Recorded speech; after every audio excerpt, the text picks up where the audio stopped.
Hi friends and viewers, welcome to Bal Nachi's YouTube channel.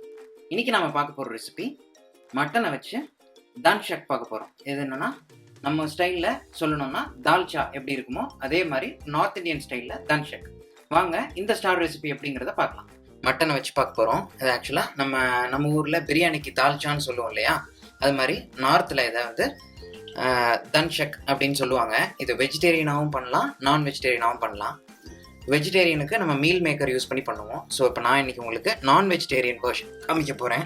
இதுக்கு நான் 1/4 kilo mutton எடுத்திருக்கேன். Time கன்சியூமிங்காக நான் உப்பு மஞ்சத்தூள் போட்டு இதை ஒரு 5 விசில் விட்டு பாயில் பண்ணி எடுத்துக்கிட்டேன் முன்னாடியே.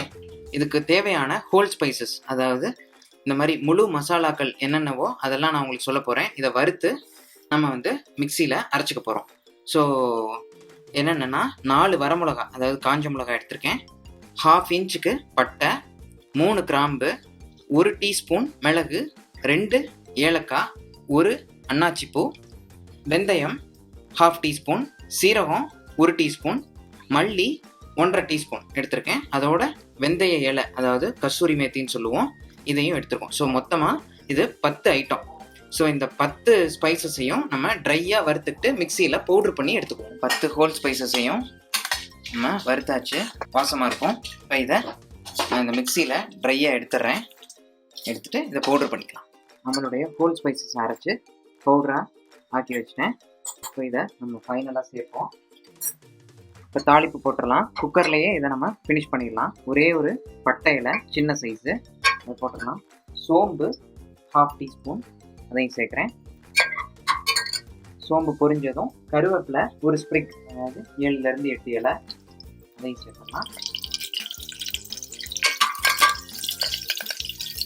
தென் வெங்காயம், ஒரு பெரிய வெங்காயம் ஃபைனாக சாப் பண்ணி வச்சுருக்கிறது, அதையும் நான் சேர்க்குறேன். தென் இந்த வெங்காயத்தோடைய நம்ம வெட்டி வச்சுருக்கிற கத்திரிக்காய், முருங்கைக்காய் ரெண்டையும் சேர்த்துடலாம்.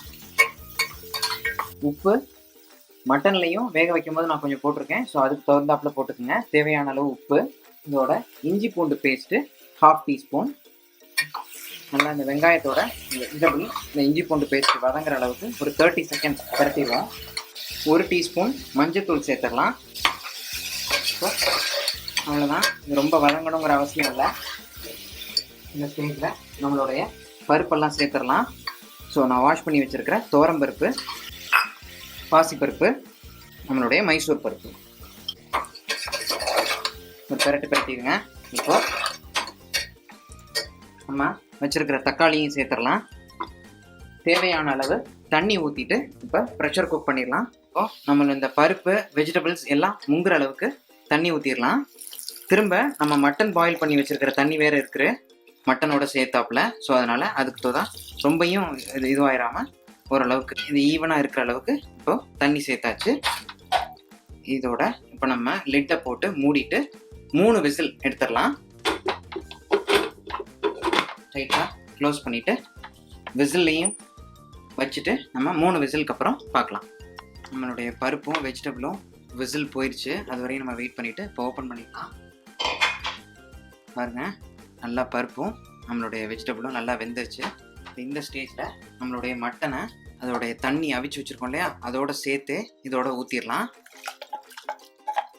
கிண்டி விட்டுட்டு இப்போது நம்ம வறுத்து வச்சுருக்கிற மசாலா, இது ஆக்சுவலாக இவ்வளவும் தேவைப்படாதுன்னு நினைக்கிறேன். நம்ம வந்து முதல்ல 3 டீஸ்பூன் சேர்த்துக்கலாம். அப்புறம் வேணுன்னா நம்ம அதோட ஸ்பைசி லெவல் செக் பண்ணிவிட்டு திரும்ப சேர்த்துக்கலாம். நம்ம இப்போ இந்த வறுத்து அரைச்சிருக்கிறதுலையே எல்லா மசாலாவும் இருக்கிறதுனால நம்ம தனியாக எந்த மசாலாவும் சேர்க்க தேவையில்லை. ஒரு சின்ன நெல்லிக்காய் சைஸு புளி கரைச்சி அதை ஸ்ட்ரெயின் பண்ணி வச்சுருக்கிறேன், அதையும் நான் ஊற்றிடுறேன். இப்போ இந்த மட்டன், இந்த வெஜிடபிளோட நம்ம ஊற்றின புளி எல்லாம் சேர்ந்து ஒரு பாயில் வந்துடட்டும். அதுக்கப்புறம் ஃபைனலாக நம்ம பெருங்காயமும் கொத்தமல்லியும் போட்டு இறக்கிடலாம். மட்டன் தன்ஷக் ஆல்மோஸ்ட் ரெடி ஆயிரும். ஸோ இந்த ஸ்டேஜில் நீங்கள் சீசனிங்லாம் செக் பண்ணிக்கிங்க, உப்பு உரப்பெல்லாம் கரெக்டாக இருக்கான்னு. வேணுன்னா இன்னும் கொஞ்சம் மசாலா நம்ம சேர்த்துக்கலாம். ஓகே, ஸோ பாயில் ஆயிடுச்சு, எல்லாம் சேர்ந்து நல்லா அருமையாக குக் ஆயிடுச்சு. கன்சிஸ்டன்சியும் திக்காக வந்துருச்சு. பார்த்தீங்களா, நம்மளோட பருப்பு, மட்டன், வெஜிடபிள்லாம் நல்லா குழஞ்சிரும். இதோட ஈவன் நீங்கள் அந்த மஞ்சள் பூசணிக்காய் இருந்தால் கூட சேர்த்துக்கலாம், ரொம்ப நல்லாயிருக்கும். ஸோ ஃபைனலாக ஃப்ளேவரிங் இன்க்ரீடியண்ட் என்னென்னா பெருங்காயம் 1/2 டீஸ்பூன் சேர்க்க போகிறேன். அவ்வளோதான். இப்போ ஸ்விட்ச் ஆஃப் பண்ணிடலாம். நம்மளுடைய மட்டன் தன்சக் சர்விங்க்கு ரெடி ஆயிடுச்சு. ஸோ ஏதாவது பிரியாணி பண்ணுற அன்னைக்கு இந்த ரெசிபியை மறக்காமல் இதையும் அதோட காம்பினேஷனாக பண்ணி கொடுங்க. மறக்கவே மாட்டாங்க. ஆல்ரெடி பிரியாணியே அட்டகாசமாக நம்ம பண்ணுவோம். அதோட இந்த மாதிரி தன்சக்லாம் பண்ணி கொடுக்கும்போது பயங்கர சர்ப்ரைசிங்காக இருக்கும். வீட்டில் உள்ள கெஸ்ட்டு ரொம்ப பிரியப்படுவாங்க. ஸோ கண்டிப்பாக அதை ட்ரை பண்ணி பாருங்கள். இன்னும் இன்ட்ரெஸ்டிங் ஸ்டார் ரெசிபிஸோட உங்களை அடுத்த செஷனில் சந்திக்கிறேன். Start cooking is always possible at home, so please do share and subscribe.